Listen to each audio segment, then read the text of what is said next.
All right, I haven't had you guys laugh for a while with Benny, but I was just talking with my brother. We just went over one of the times with Benny. Benny, let's just put it this way. This was one of the classic ones that we're just going over it. It was just like, I mean, you had a hard time breathing, but I'll tell it to you like this.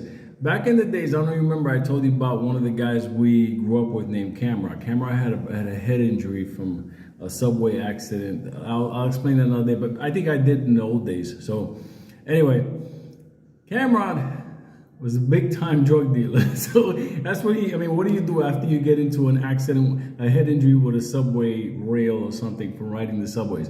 So anyway, so during back in the days in New York City when they had the TNT squads, the tactical narcotic teams, whatever, they raided Cameron's place and they took him. So that when they were taking him out in handcuffs, Cameron turned to Benny because Cameron looked like some wild Debo type motherfucker. Like that's how he looked, like crazy. And he had one of those like white surfer helmets, like not the surfer skateboard helmets. Back then, so because he had a plate that was put in, so in case he bumped into something. So anyway. It was funny because when the cops would take off the helmet, they would see that big scar. They would like just put the helmet back on, and he would just look at him with his twisted eye. Anyway, so what happened was when he's walking out of the building in handcuffs with everybody, the camera turns to Benny. Yo, Benny, take care of what's important. So Benny understood what that meant. Once the cops goes bye, Benny was going back into the apartment to secure cash or whatever it may be and put it on the side till Camera comes back. This is how, it's how people in the hood are. So it's no big deal.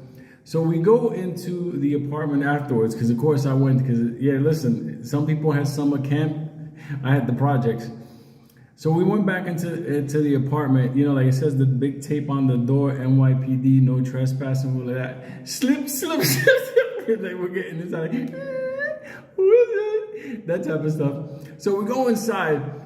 And we already knew where he kept his cash, his jewelry, the whole thing. So we went in there, we just took everything out and stuff like that, but we had a problem. It was a big parrot. Camron had a parrot. It was like a white cockatool, something like that. I'm like, what are we gonna do with him?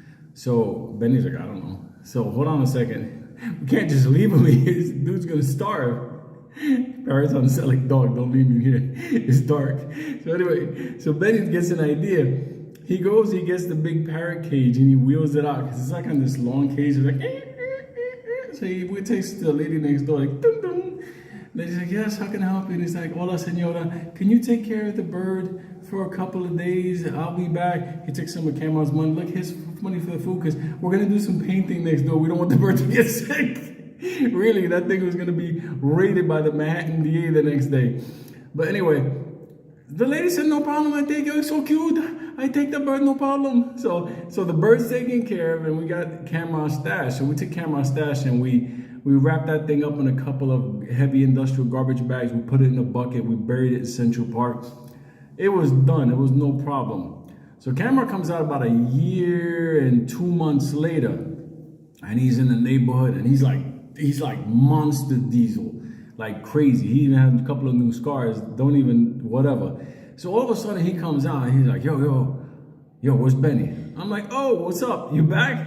And I'm like, yeah, no problem. Benny will come over. We'll take care of your stuff. He's like, all right, no problem. That's all I've been thinking about. It's been on my mind. And I'm like, don't worry about it. We'll take care of it. Don't worry about it. So we turn around. Benny comes over and we're like, what's up? He's like ready to get back.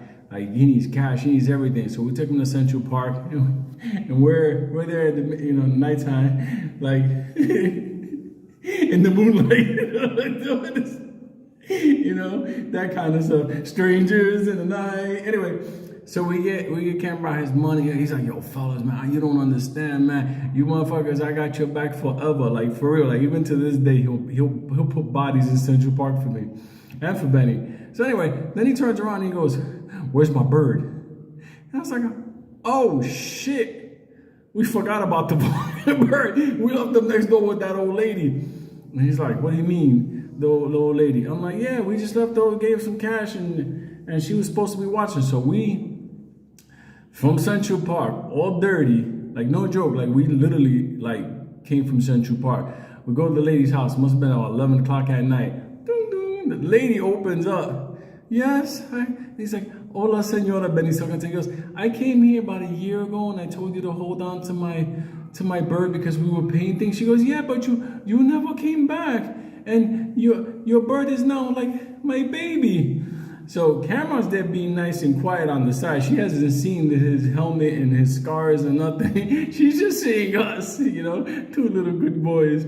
All of a sudden, the bird inside is like, ¿qué está pasando? What's happening? Like, and when Cameron heard that, he's like, yo, you got my bird in there?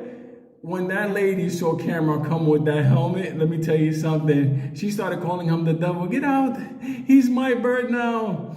Let me tell you something. He ran in there. When he saw the bird, the bird was like, oh shit, he's back. So he told the lady, this is my bird. He didn't even call it bird. He said paloma. It's Spanish for bird. This is my paloma. It's coming with me. She's like, no, it's my baby. He's like, I give you some money. You shut up. I take the bird. And she's like, no, I don't want your money. I want my baby. He turned around and he said, I'll kill you and the baby. She's like, take that pájaro out of the house. Take that bird out of the house. So now we got cash in a bucket with garbage bags. God knows what type of other nefarious things we buried in there. We got shovels. We got a giant bird cage. We're wheeling it down to Cameron's new apartment down Amsterdam Avenue. We got an old lady. You know she's there 911. Yeah, one of them has a white helmet and they got a shovel. You can catch them right now. They just took my bird. Like that type of stuff.